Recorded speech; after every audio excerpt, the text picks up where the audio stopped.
Okay, Chris Speaks back with Brandon Moseley for our BCS State of Alabama podcast, and we got GOP Secretary of State candidate Chris Horn back with us today.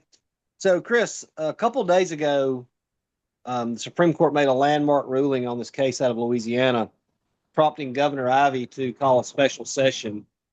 Can you explain what that ruling was and how that's going to affect the redistricting here in Alabama? The Supreme Court sang, and they were singing from a hymn book out of the state of Louisiana. The case was called Calais, Calais.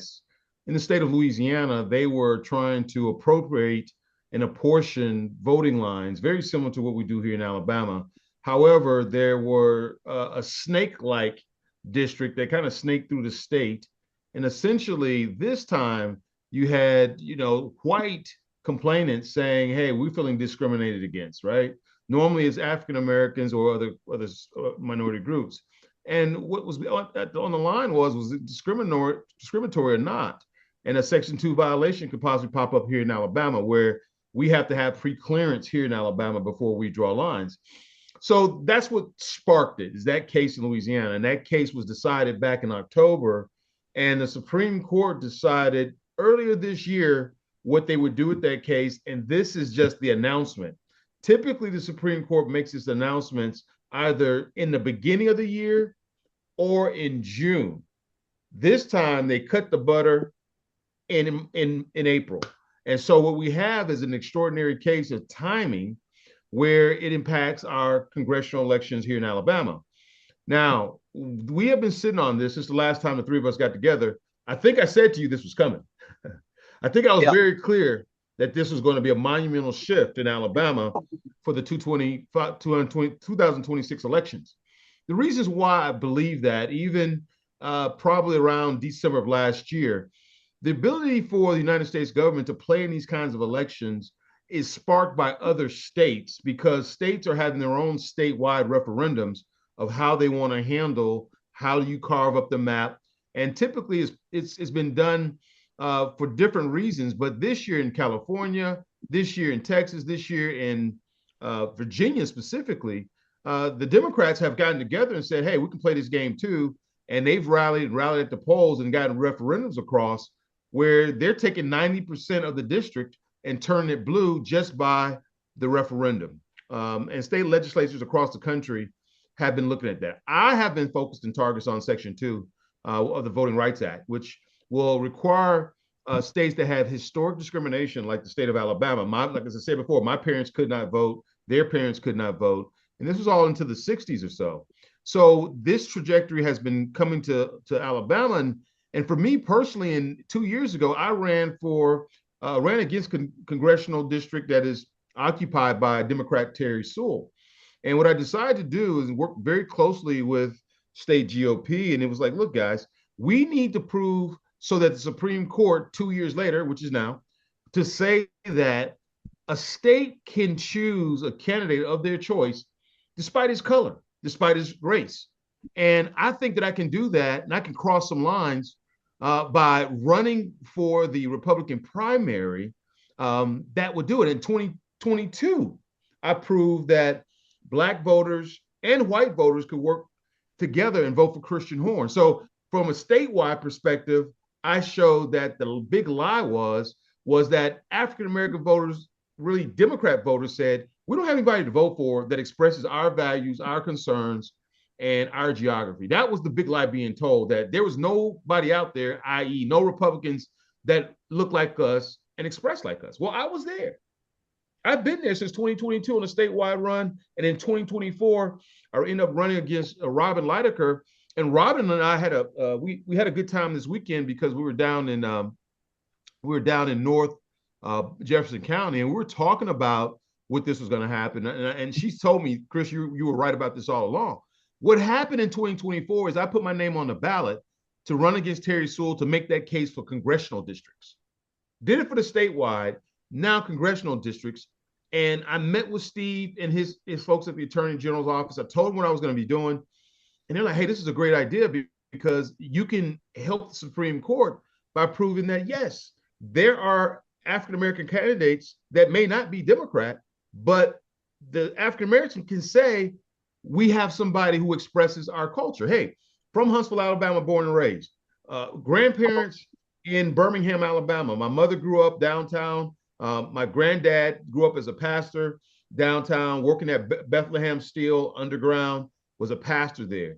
Uh, the ability to shift that to over to the district over in Dallas County, that's the home of my great great grandfather, who was raised really much into the Edmund Pettus family. So that helped on the congressional side. So when I won the primary, I decided to pull back because what happened, they moved the district lines in the middle of the race or close to it. And I was very glad to hand off to Robin Leidecker and let her run for the general race. But I had to prove in the primary that, in fact, Black and white people can vote. Even in the Black Belt, African Americans did vote for me in that congressional district. And when Robin came along, African Americans voted for her. She got a few as well in terms at the general level. So we speed back up till today. I've been waiting on this for 2 years, really 4 years, so that the Supreme Court can see some of the work that I put in at the statewide level and at the congressional level that would say, hey, it's time out for us using race as the sole factor when drawing these lines. It's just that simple. So what's on the table right now is that the governor has gotten pressure from state house members, from Ledbetter's folks on down. And certainly I've talked to a few people who called me and asked me, and I said, yeah, we need a special session. And we've got a special session less than 48 hours. And what we can expect is this week in 5 days that these things are going to happen. One, the Attorney General has already gone and started to file what he needs to file to the Supreme Court, saying that we need to be able to use our same maps that we presented 2 years ago and go back to that map, which would really be interesting because that would kill the seat that's currently occupied by Shamari. And Shamari is down there in District 2, I think it is, down in that area. He's got that. Shamari Figures, the Democrat. And what this would do, that would abolish that seat. And we'd have one Democratic seat in the state. Two, the Secretary of State has also started his filings to make certain that we can use the map, and he will be able to help usher that process. Next week, when they come back to receive word on this, the official word from Ledbetter and that group, that we're going to go back to the old map, that time, because Steve Marshall's already got his role going forward, and Secretary of State has his role going forward.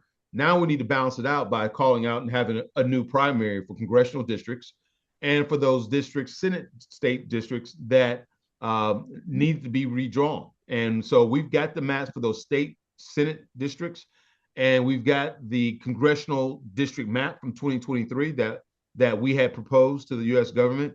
And they're going to walk into the federal office over in Atlanta and that group and say, hey, listen, this is not going to hold up the Supreme Court because the Supreme Court has said that we can draw our maps. People say, how do you do that without referendum? You can draw political maps, which is totally fine based on politics. And I think that it's a great thing. I think that we've arrived in a new day. So next week starts a week of history of moving forward, and just another lane, another highway on Selma's Bridge to the freedom for the right to vote. This is amazing. I'm very, very happy. Chris, I've been told by some of my people, on the phone, off the record, that they're not after one congressional district, that they don't want to go back to the 2023 map. They want to write something much more like the 1982 map. That is correct. No, that would be 92 map. Yeah. They want to go back to the 90 map that they did before the civil rights group sued and forced them to turn 7, which used to be West Alabama. That was Tuscaloosa County, and the counties to the north and west and south of them. But the civil rights group sued, said it had been in Democrat hands. They sued and said, no, we want a majority minority district. So they dumped a bunch of white, Yes. suburban and farmer types out of 7, and then went up and picked up Bessemer and Fairfield and Birmingham out of Jefferson County, which were in District 6. What I'm hearing is that Republicans, if gerrymandering based on race is now considered unconstitutional, which is what happened in both when District 2 was created this last time by the court, and when 7 was created back in 92 or 93, I think. 92. That Yeah, 1982. yeah, they want to go back to that map and create, 7 districts that are like, instead of having 2 majority minority districts, having 7 districts that are, 65 to 75% white Republican, and then, the minorities the other part. That's 100% correct. I've gotten those same phone calls. And the reason why is the United States is a political system of Democrats and Republicans. If, in fact, Virginia can turn the whole state blue, save for maybe one county, I think the Democrats are showing that they're willing to do this across the country. So it's political. It's not racial in the scope of can you count from 1 to 7? I mean, it's math. And the math is that the Democrat Party stands to win some seats anyway, just by midterm attrition. That typically happens in every 4-year cycle. Donald Trump is not on the ballot. However, that means that we already know by counting that the Republicans may be up 1 or down 2 at this point, based on the redrawing of maps in California and Virginia. I think there's a lot of pressure from the United States Republicans in D.C. to take all of these seats in Alabama. I think there's a lot of pressure. They're going to advance policy over the next 2 years, heading into another 28 presidential election, that the Republican Party needs as many votes as they can get. And I think that's the pressure that is now upon the state of Alabama to say, hey, listen, if the Democrats had a way to do it, they did it for 110 years, whatever that number was, the Democrats ran the state of Alabama, right? So the pendulum has never fully swung to the Republicans. Congressional districts in Birmingham, Jefferson County, and like you said, perfectly, that was all about being nice and being kind. We're going to, and honestly, you said something that's very valuable that I think that people need to know. When you said that they were sprinkling people or trying to mix it up, that's racism in of itself, because you're still using race to try to create the pot in that district. And the Republican Party should be using politics, not race. Yeah, that's what they're going to do.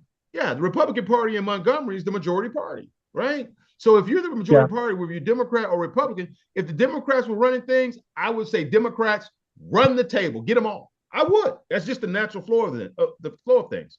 But if now, since slavery, almost 15 years after slavery, after 2010, when we became more Republicans, I think that the Republican Party has a lot of pressure to take all those seats. Now, the problem is, if they redraw the map, do they submit it to the federal judges and allow the federal judges to get approval, which will slow the train down? And then you're going to miss out on the November general election. You're going to miss out on having a speedy midterm election. That's the only issue I see. If they say, forget about it, we're just going to get this map in, this may be a 2-year map. I don't know. But there's a lot of pressure from D.C. to turn the entire state red. When we talk about gerrymandering, wasn't that unconstitutional to begin with? It was, but then it became cool for both sides of the party, right? So ultimately, when the Democrats started doing, the Republicans want to do it as well. I don't think we need to think about it anymore. It's going to happen. If you're in a blue state and you got a predominant of blue Democrat voters, then you could cut the map how you want, as long as it's political and it's not racial. And racial gerrymander. There's no gerrymander when you're doing it for political purposes. That's not a gerrymander. That's just politics. And politics is the game that we're playing. Are we moving the goalposts to what's fair and equity? I don't know. I don't think it helps Republicans, and I don't think it helps Democrats to have these shifting gerrymandered districts. I believe that Alabama is a Republican state, 60-40. It's not even close. I believe Alabama, until the Democrats take back the state house, Republicans need to run the table. It's just that simple. I mean, Yolanda Flowers 4 years ago only got 29% of the vote. There you go. I mean, the proof is in the voting pudding. We're not in Tennessee where it gets sketchy when you got Memphis and liberal Nashville. This is Alabama, and Huntsville is turning bluer and bluer and bluer and bluer. It just is. And so I'm hearing the belly of the beast of this conversation in Huntsville. They may get the next 4 years. Who knows? They may get a Democrat up here. That too. I mean, I'm here. I'm boots on the ground. I'm putting signs up. I'm making contact with the people, whether they're Democrat, Republican. I'm gauging. I'm going to the events, Democrat, Republican. Now I'm seeing the state become purple, and I mean the area become purple. Now it's becoming blue because of the influx of people we've got from Colorado and Virginia and California because of the high-tech industry. So it may naturally come where they can have a Democrat seat. It may happen in 2 cycles or so in North Alabama. So I think the thing for the Republicans to do right now is to strike, to go in there next week and say, we're going to redraw these lines. If the federal government wants to come in and strike them down, they can do that. We can wait till next year. But for this year, I think they should go red. And I think it's going to be a lot of pressure on Republicans when some of the leadership may not want to change. Hey, look, I'm going to be honest with you. You've got a lot of pressure from people who don't want Shamari out. They like Shamari. They think that he represents somewhat of the conservative side of the Democrat Party. There is no conservative Democrats anymore. There are none of that. But they like him because he's young and he's done well and he works well with that. So Shamari is popular. Now, when it comes down to the other Democrat, Terry Sewell, this may force her into about as far left as you can be. I'm sorry? Terry Sewell's about as far left as you can be. That's it. Without being crazy like Ocasio-Cortez and the squad. 100%. But there's this feel-good factor of white men saying, well, let's throw the black folks a bone. I mean, there's, well, we were horrible. We were doing this with that. Well, ultimately, I get it and understand it. But I'll be honest with you. If Shamari, even if they change the congressional districts, he's going to be tough to beat. And he may decide to run against Terry Sewell if it's close, just so, or she retired and he runs for her seat. But for us to really get them out, man, let's go for all of them. Let's hit the home run. Let's go. Because it doesn't make sense to me to be the predominant party, and we weren't predominant for 110 years, whatever it is, and then you say, oh, let's throw them a bone. Well, North Alabama, and Huntsville, Decatur, all this area, it's probably going to be blue in another 2 cycles. So it will turn. Chris, currently you're running for Secretary of State. Your number one opponent in there, I mean, I think it's kind of between you. I mean, no disrespect to Miss Priscilla, but, it's kind of between you and Caroline Dobson. Oh, yeah. I think most polls have Caroline on top. Now, both of y'all were running for Congress, you in 7 and her in 2. That's right. 2 years ago. That's now right. all of a sudden we're going to maybe make 7 and 2 a lot more electable. And if my understanding of what they're going to do Monday, assuming the court lets them, is they're going to vacate the primary elections on all 7 congressional districts, Correct. and a whole bunch of new candidates can qualify. What happens if you or Caroline win your race on May 19th for Secretary of State? Alabama Secretary of State, and that person, whether it's you or Caroline, wants to be running for Congress? How does this work? I love the chaos. I love the chaos. Hey, Chris Peaks, this is what it's all about. I love it, and I love talking to you guys about it because, and Peaks can tell you, for 2 years I've been screaming about this is going to happen. I've been screaming it. It's no disrespect to Caroline Dobson, but can I speak for if I were her campaign manager? Can I do that for 30 seconds? You guys don't mind? Sure. Caroline, I'm glad we're on this teleconference today. Just, our polls look good. We're kind of neck and neck with Horn over there. I think I think we can get to a runoff for sure. I don't think anyone's going to get 51%. I just don't think that. And as your manager, you put almost $3 million in that campaign about a year and a half ago. $3 million. That's what we have seeded, baked into that territory. Everybody knows your name. You're from the Wiregrass. It's your home area. And we did pretty good against Shamari when they brought in Mobile. And now we're going to have a seat that's probably 60-40 or something like that. I know you've got your eye on the Secretary of State position, and you may just win it. But let's say you and Christian Horn go to a runoff.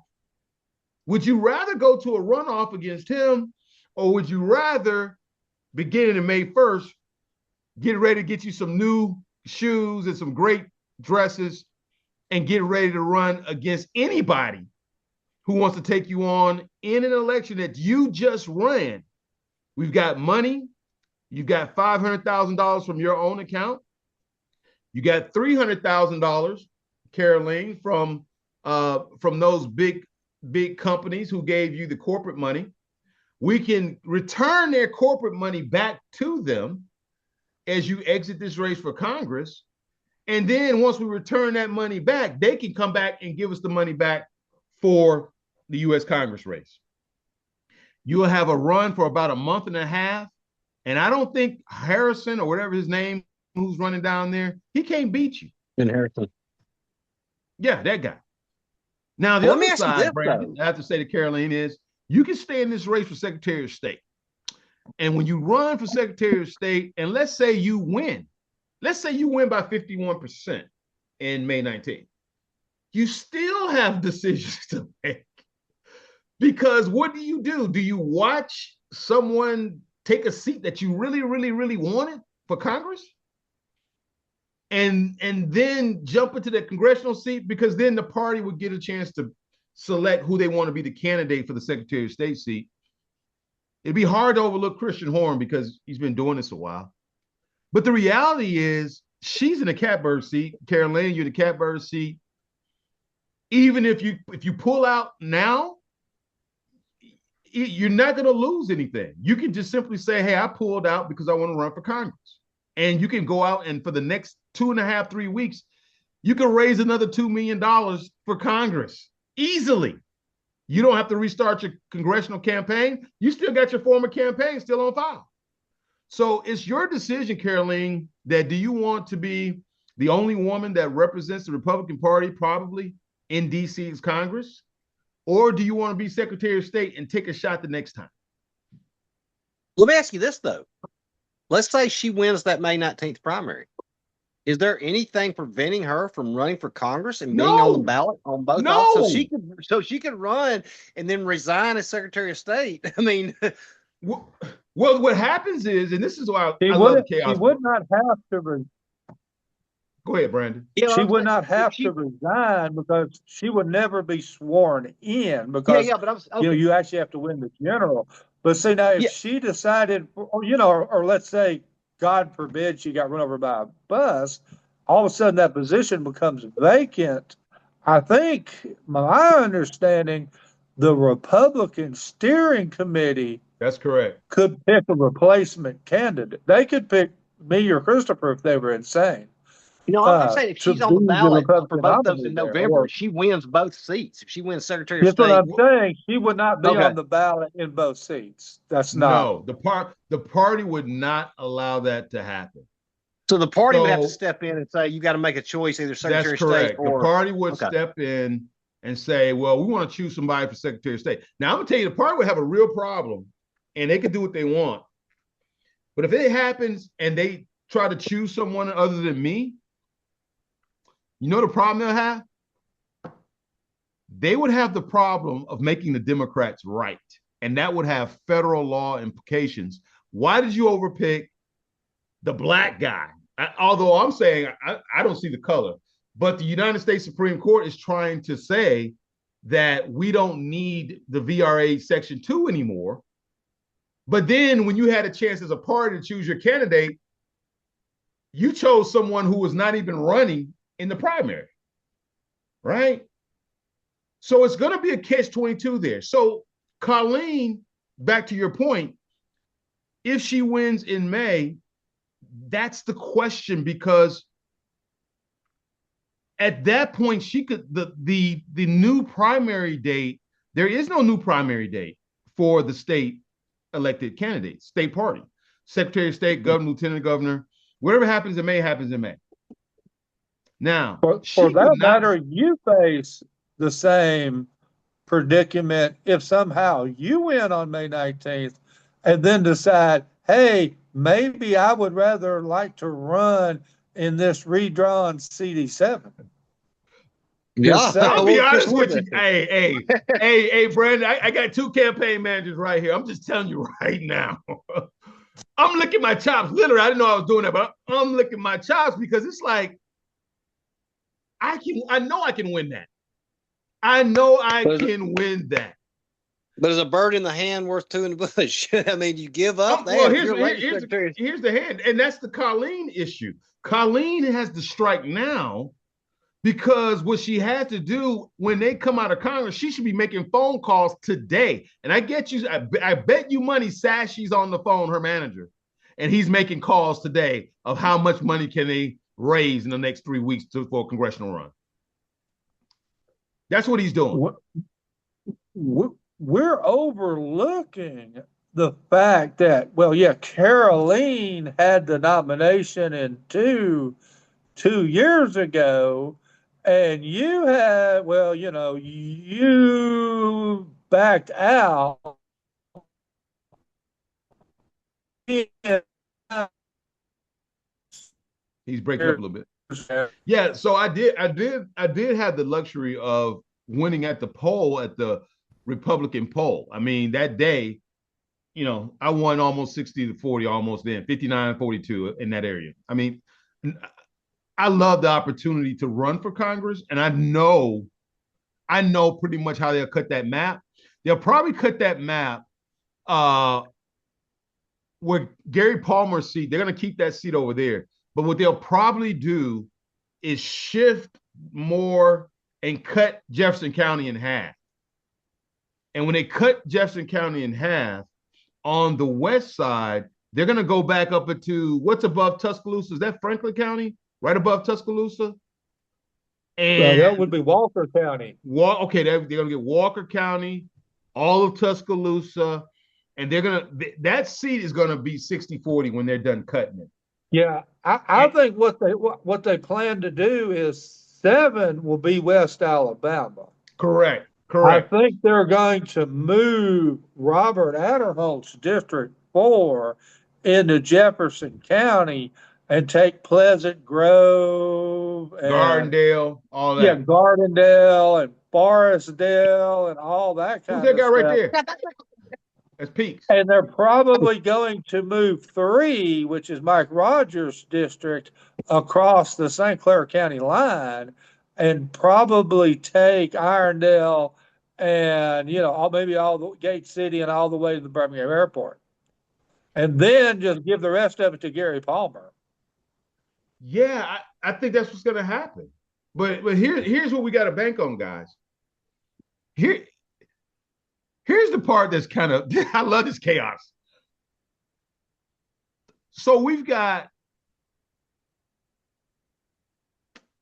a congressional race down in Mobile.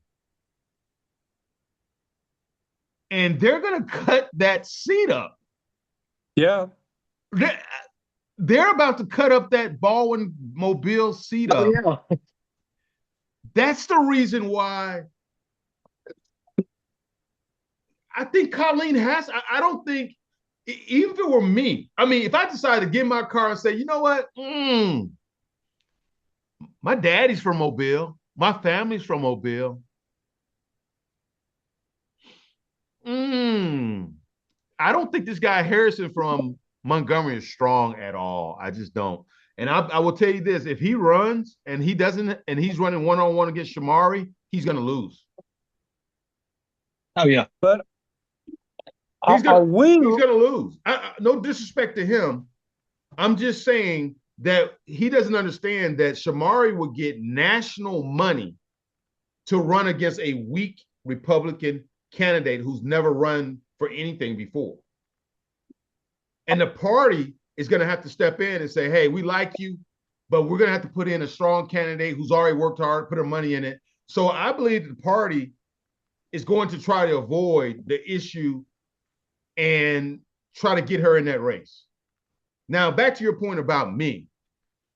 I just think that I believe that they're going to try to make that District 7 seat competitive. And at the same time, I don't think they have to. I think they should just go 60-40 all seats. Why not?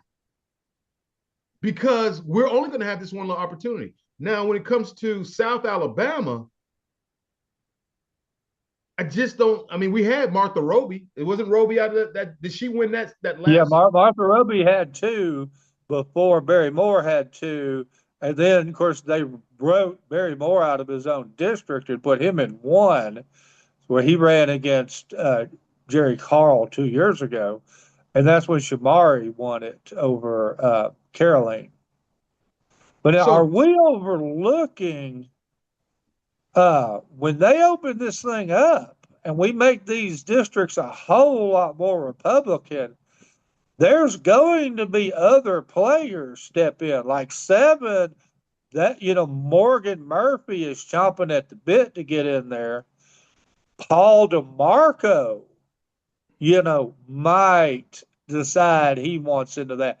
They might move that 2 line, a little bit north and take in Lee County, and all of a sudden you have Joe Lavorne running for that. Now, down there in 1, where you got half of the black belt, half of the Wiregrass is in the same district with half of the beach. We had that beach versus Wiregrass still 2 years ago, and the Wiregrass said that they're going to take their homeboy, Mr. Barry Moore, over the beach guy in Jerry Carl. Yeah, and Jerry Carl. You all of a sudden give Jerry Carl the other half of Mobile County and kick the Wiregrass out of there. Oh, that gets a whole lot more competitive for Carl. That's the real issue, though, Brandon. He's looking at history possibly repeating itself on May 19th, the way this thing is, where he lost narrowly to some dude from Enterprise in Barry Moore. And what's he looking at this time? Oh, he may be losing to a dude from Enterprise in Rhett Marquez. I don't know why Enterprise wants to take over the whole state, but because more power to them. That's one of the things you cannot overlook. There's some undergird about, no disrespect to all my Wiregrass folks, but you've got Katie Britt, you got Barry Moore, who live next door to each other. You got Caroline Dobson over there. You've got the current Secretary of State over there. So you're in the same neighborhood. You got federal officers, you got governmental officers, and within 15 minutes of each other. And there's starting to be a lot of chatter that across the state. If Rhett wins that congressional seat, whether that's going to be the future 2 or the current 1, you could be in a situation where assuming Barry won the Senate, where both senators Are from the grew up Wiregrass. literally 5 minutes from each other and one of the congressmen, and there's not 20,000 people in Enterprise. And I'm sorry, but I hate to say it, but you're 100% right. I And love if Chig Katie. wins the governor's race, Yeah, I Yeah, you mean, get I love big, Katie. theoretically. Well, I mean, for my campaign, That would be way too it's been a value theoretical. add plus for me to say I'm from North Alabama. We haven't had a representative in Huntsville, Madison County for generations. So for us, you're telling us we're the economic engine of the state, but we have no representation at the state and federal level. I mean, it's ridiculous. So ultimately, geography has something to do with it. I do think, though, that that's what Caroline made when I want. She does not. Caroline didn't even want me to run against her. She was not happy about that. I'm the one who introduced Caroline Dobson to the people of North Alabama. I'm the one where she came to my club and we had some big events, and I'm the one who introduced her to a lot of the donors that she has now. I take full faith and credit in that. But when I had to jump into the race, she didn't understand. She didn't like it. And I get it. But I was telling her about this pincer moment that we're in right now. And ultimately, Sashi is her manager. He's there to win. He's there to make money. But guys, we're not enemies. You have all the folks in North Alabama who need a candidate. You've got Colleen who's sitting there, and it looks like Barry Moore is and those guys are in a real fight. And the guy Morgan, God bless his heart, but bro, you just want to jump into a race where nobody knows you in that district over there. You're coming from DC and you look good, you sound good, but hey man, the seeds are already planted for the people who already run because you're only a year and a half ago. And so I don't know what happens to Jerry Carl. I'm just throwing it out there. I don't know what happens to Jerry Carl. But the way that I see things, I like going to the beach. I just have Baldwin County circled on my board because if Baldwin County becomes a part of 2, and I think they will, to get the number, they got to include Baldwin County now, which is Ruby Red. I think knowing, some of the players in the state legislature, especially Pringle, who is the redistricting chair for, representing the House, he's going to put both parts of Mobile County back together again. Yes, and that's he's going to put yes. Baldwin in there with him too to make sure that stays Republican. I think that's where the in-party fight is going to become. I don't think Baldwin wants to be in CD2. I don't think Baldwin County wants to be in the same as Mobile. I get it that we want to have the whole coastline, but Baldwin was pretty hard-headed about this past time. They want to stay intact, and Mobile County wants to stay intact. Yeah, I do agree with you about what Baldwin wants. I'm just saying the power in Montgomery with Pringle is in Mobile. And, Mobile with West Alabama and without Baldwin, that becomes winnable by a Democrat. That becomes a purple district because of the composition and for of that Mobile. reason, they need Baldwin because it's all Republican. Yeah, that's the problem with it all. I think that's where Pringle wants what he wants, but I don't see us coming out of this landslide case by the Supreme Court to give them a purple district. And I think there's going to be a lot of talk about that. And I don't think you can create a Republican district if you keep Baldwin and Mobile together. I don't think you can do it.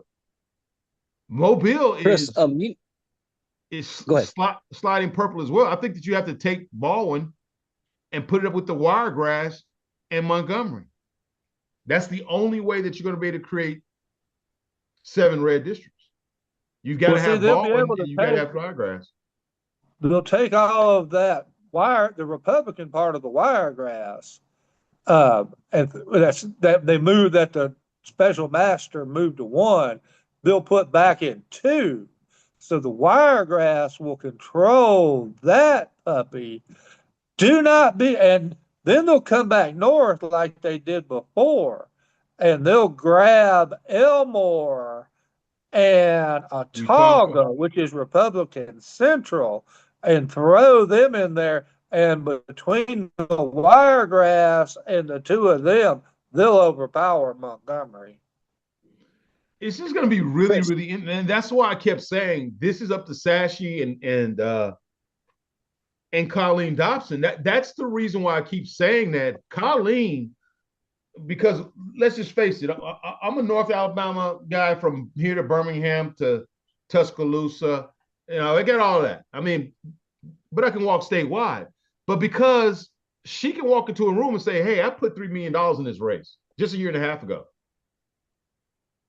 Someone needs to, from the party, be able to tell me that I'm going to have a district that I'm going to win, not be purple. If she says that, she's going to get everything she wants. Because I'm going to tell you something, that Martha Roby, and there's a push from women out there.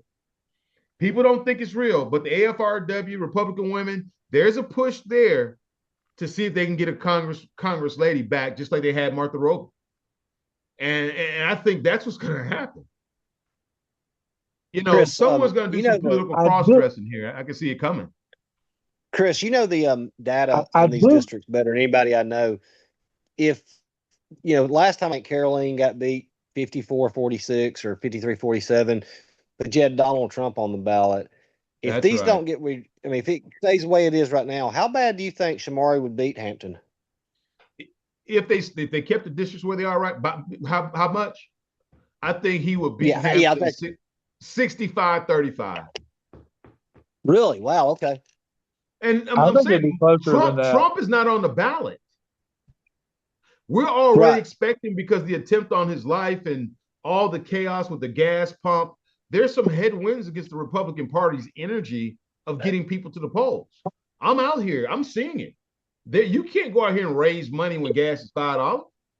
I feel guilty asking for you some money. I don't want your money, because Republicans are not excited to go to the polls because of the top of the ballot with Tuberville.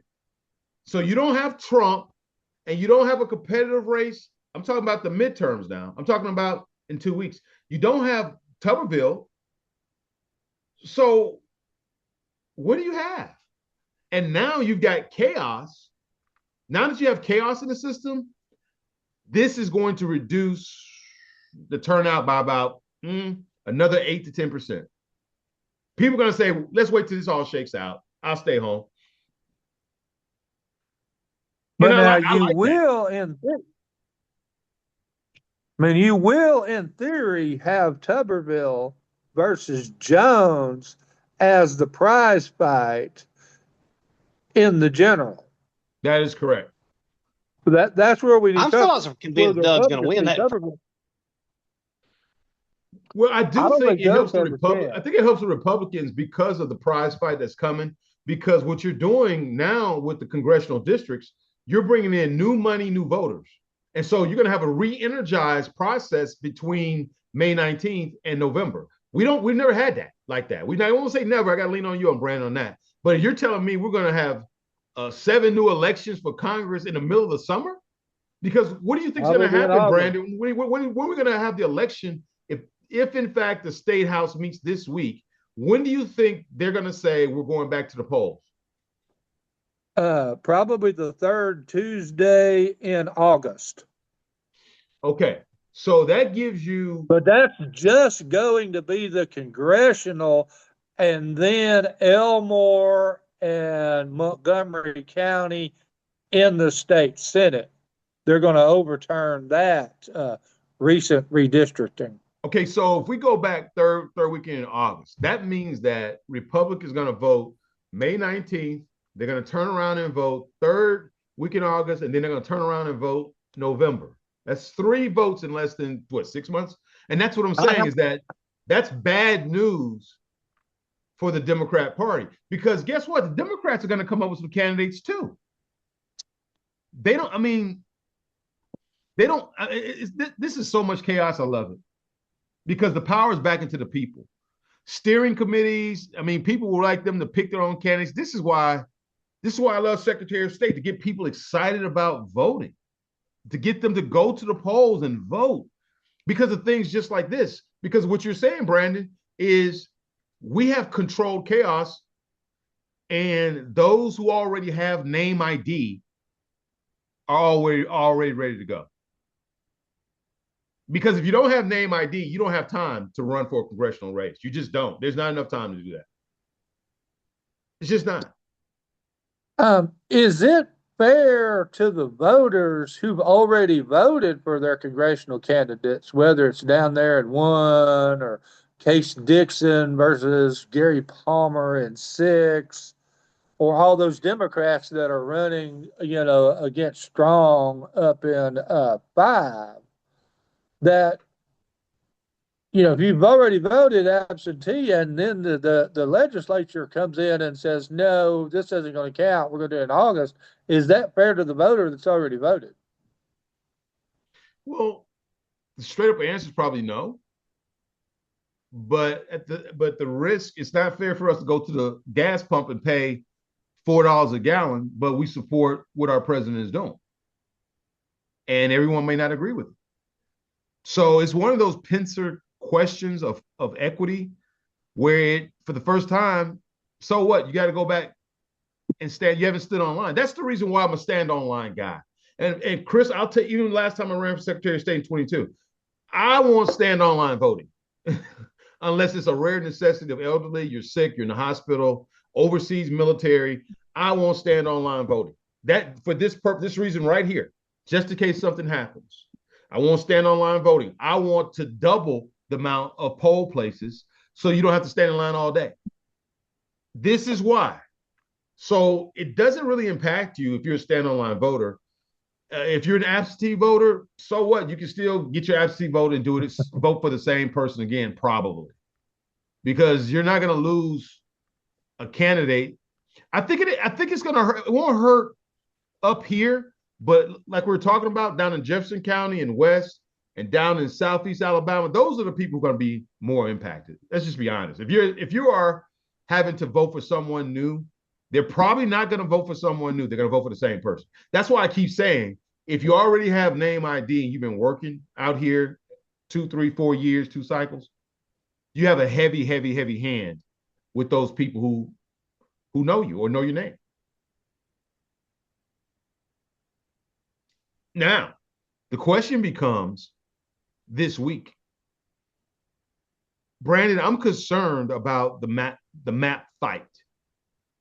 It will be 5 days only. That's it. Pringle wants that old map, and then he's got a whole nother group who wants to redraw the map and make it red. I'm going to be going to Montgomery this week because this is controlled chaos. And it's going to get crazy.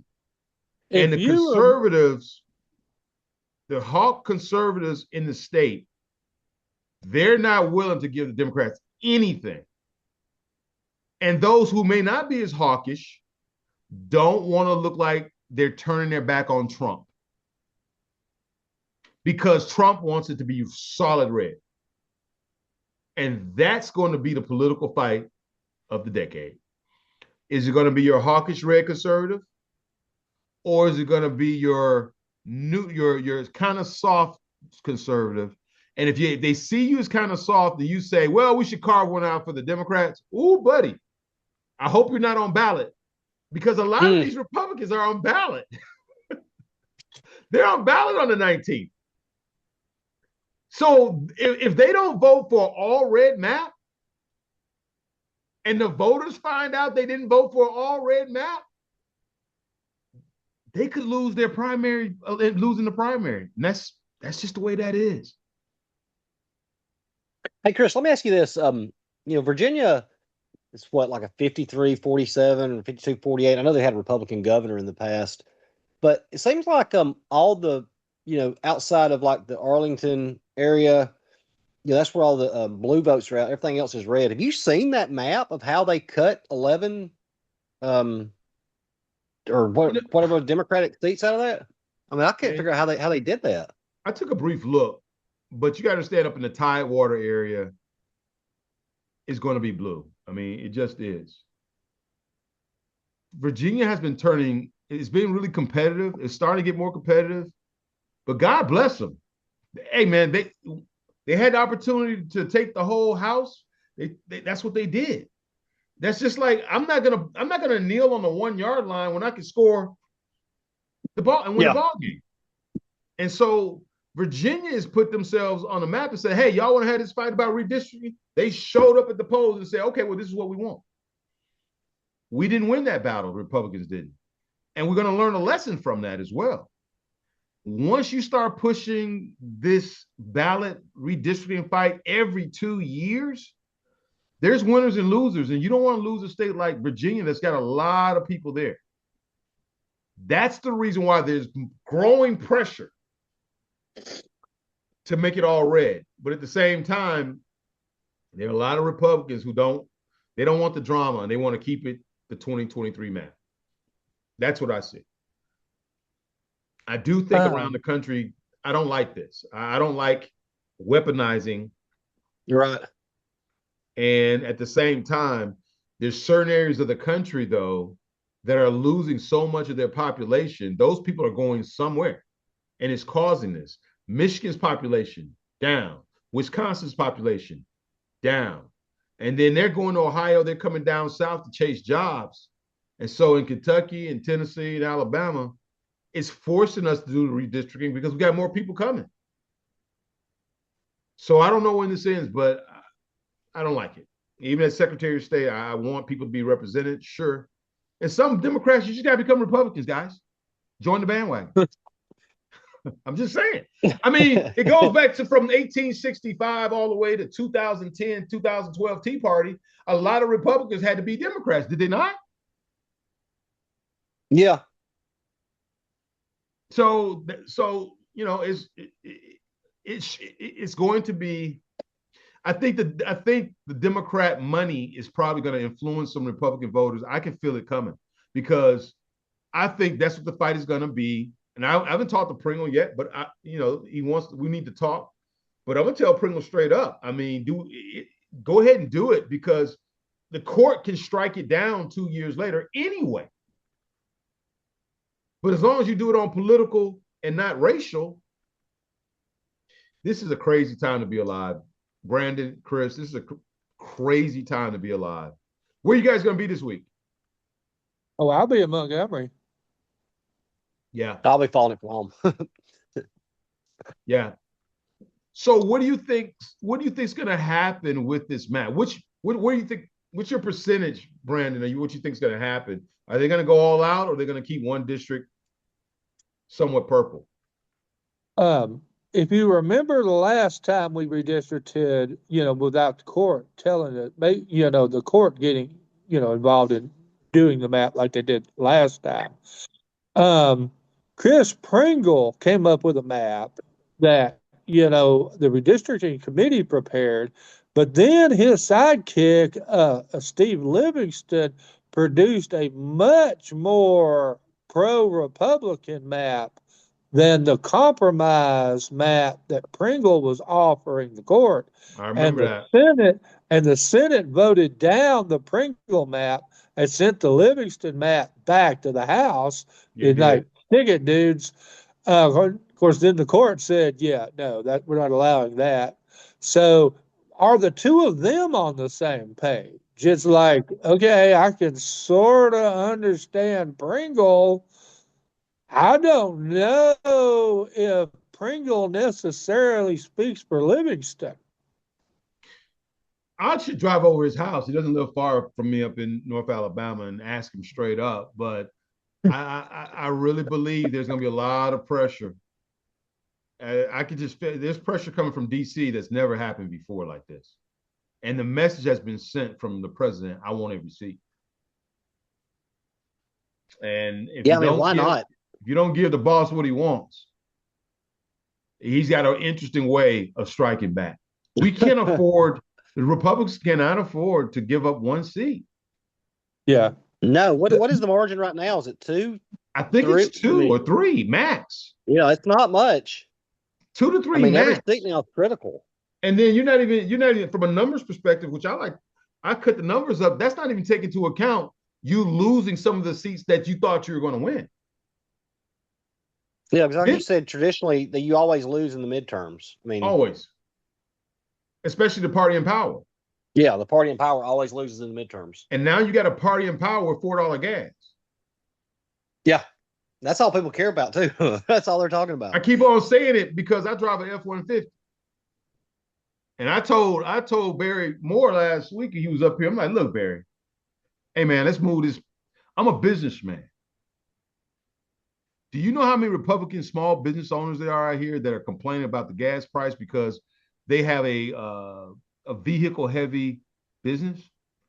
I said, think about that. Imagine being a farmer with those big 200 horsepower tractors. Boom. It's the silent currency of the conservatives and Republicans here in Alabama. It's the silent currency that no one's talking about, that I have talked about and people have called. And these are people who are solid rock rib Republicans. Chris, the gas is too doggone high. It's hurting my business. I love what Trump is doing. I love Trump, but this has got to go. I can't go into the summer without me losing my business. And that's what I told the congressman. I'm like, bro, this has got to stop, because those are people who have supported you, and those are the people who donate to campaigns. That's how you get your vote out. And if you lose those people now, you're going to lose some voters in November. Gas has got to come down. We got to get victory. That's going to cause prices to rise everywhere. What does victory feel like in Iran? I don't know. It feels like when gas comes down, we're good. Yeah. Chris, we've had you on. We've had you on for over an hour. Thank you so much for being on. I mean, I could keep asking questions. Christopher, is there anything else you have? And listen, no, I think we pretty much covered it. I want to say this, Brandon, Chris, this is a great opportunity for us to have the conversation. And really, I enjoy the process, because sometimes you throw a rock into the river and it skips a few hops, and you know that you've done a good job. And I think I did that this time, just looking at the numbers. I do hope that we come up this week. I think you cannot look past this week to know what I'm going to do or other people are going to do, because whatever happens this week with these maps is the most critical phase that we're going to go through. It will be done by Thursday, and I do believe that we'll be ready to go in the fall. I look forward to winning something. I mean, I do look forward to winning. And in May 19th, I think talking to you guys, I think the turnout now is going to be even lower, because it's created some confusion, and Republicans don't like confusion. They like to know solidly what's going on. So now that they know that they've had signs in their yard for somebody else for 6 months now, and they got to pull them up and wait, I think that turnout's going to be lowest. I think it's going to be the lowest turnout in the history, probably last 3 or 4 cycles. And then I think once the air comes up, I think Alabama's going to be ready to go. We're going to be strong. It's going to be up to this Alabama GOP chairman, Stadhagen. And I want you guys to know I've not met with him, but hopefully I'll meet with him this week, because this is going to be a refining moment for the ALGOP and what they do here. So I appreciate your time. I appreciate your questions. And let's do it again after this week. I want to do it again after Friday, because we have some clarity, right? The cataracts will be gone. Yeah, we'll do it again next week. All right, guys. Talk to you soon. Thanks a lot. Thank you. Thank you.